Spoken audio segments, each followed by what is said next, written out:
மூலிகை கொடி சீந்தில் கொடி தேனைப் போலவே தாவர இனத்திலும் ஒரு சிரஞ்சீவி உண்டு, அதுதான் சீந்தில் கொடி. இதற்கு மிருத சஞ்சீவினி அல்லது அமுதவல்லி என்ற பெயர்களும் உண்டு. அதாவது இறப்பே இல்லாத மூலிகை என்ற பெரும் பொருள் உண்டு. சித்த மருத்துவத்தில் சீந்தில் கொடிக்கு மிக மிக உரிய இடம் உண்டு.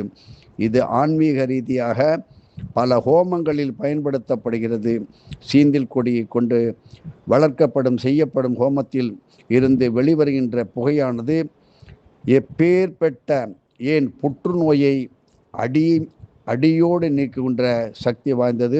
மேலும் ஆயுள் விருத்திக்கும் படுத்த படுக்கையில் இருப்பவர்களுக்கும் ஒன்று மாற்றி ஒன்று நோய் வருகின்ற இடத்திலும் வீட்டிலும் ஆலயங்களிலும் இந்த சீந்தில் கொடி சமித்தை வைத்து ஹோமம் செய்வது, குறிப்பாக ஆயில்யம் மற்றும் மருத்துவ சக்தி நாட்களிலே செய்தால் நீண்ட ஆரோக்கியத்துடன் ஆயுள் வளரும். எதுவும் என்னுடையதல்ல, அனைத்தும் உன்னுடைய அருளால் அருணாச்சலா.